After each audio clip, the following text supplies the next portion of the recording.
My name is Steven McCoy, and my eye condition is Usher Syndrome. Usher Syndrome is a retinal eye disease that causes blindness and hearing loss. I did wear hearing aids since I was 6 years old in both ears, and they had informed us it was due to ear infection, because Usher syndrome was something that was completely so rare at the time, and still somewhat, but we are hearing more about it more and more as time goes on.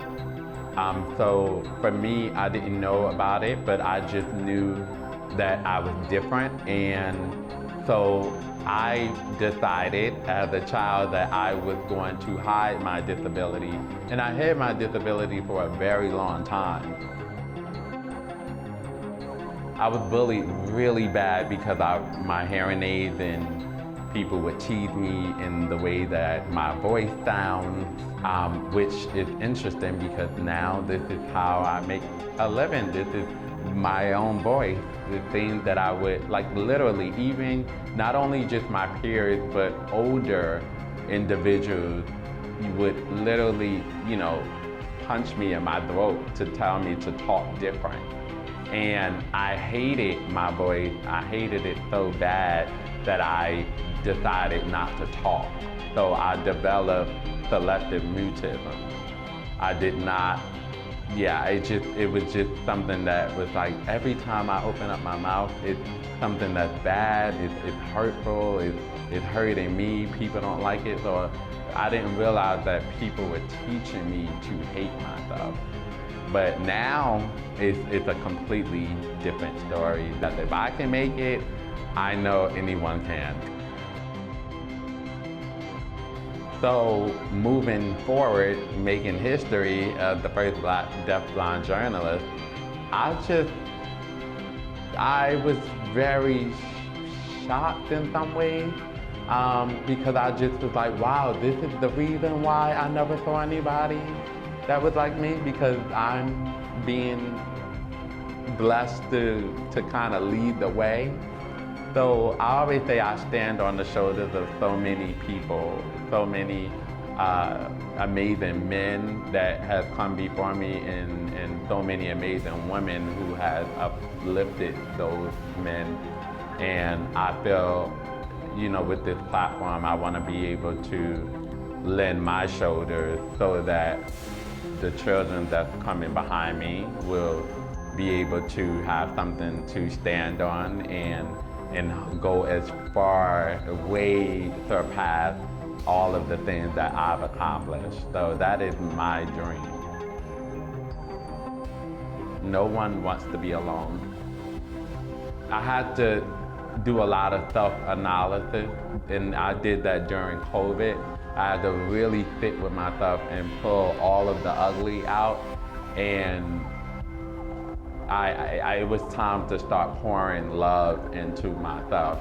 And as I continued to drink that water of love and pouring into myself, I was allowing myself to release anyone who did not want to be in my life. And I did that by just being honest. The anger and all of those emotions, the sadness, it is going to be there. However, the beautiful thing is about being authentic, you find your village. You think that you're alone, but all it takes is just speaking out. And eventually, like magnets, you just start getting attached to everyone who you're supposed to walk this life with.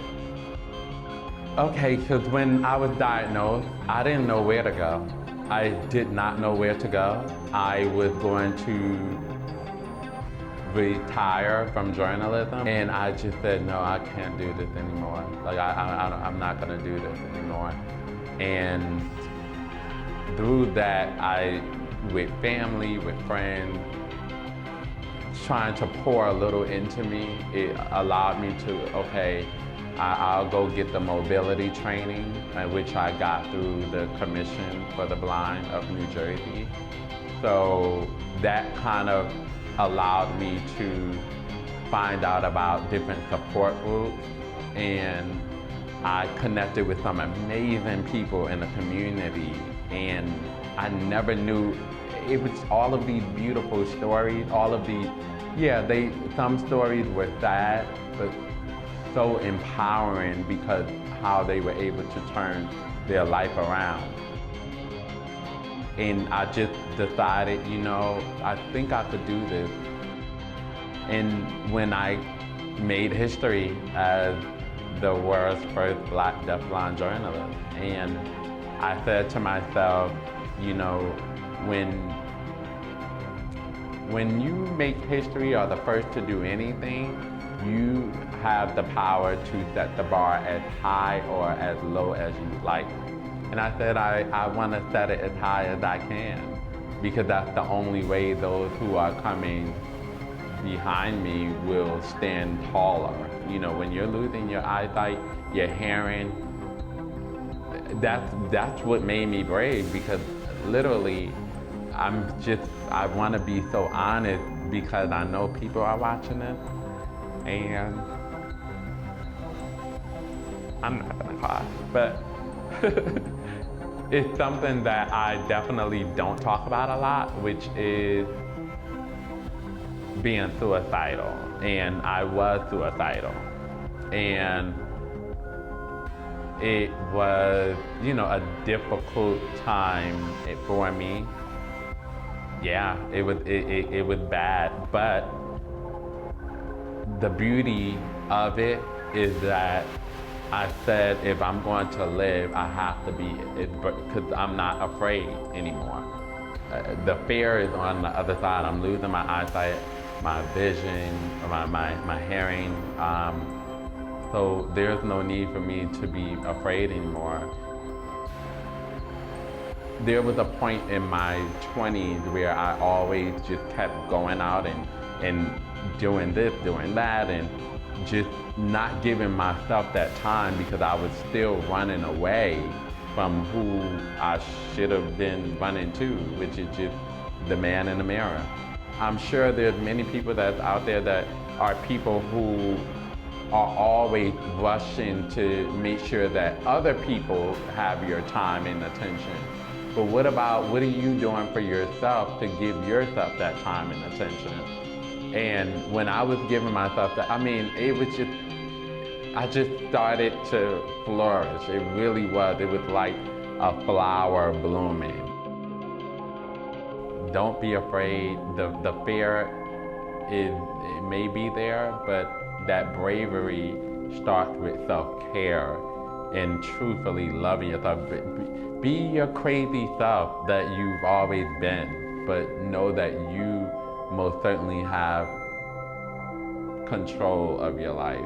We all have control of our life and the decisions that we make. I know it's hard out there, but trust me, it gets easier. Stand up, show up, speak up, and there goes life.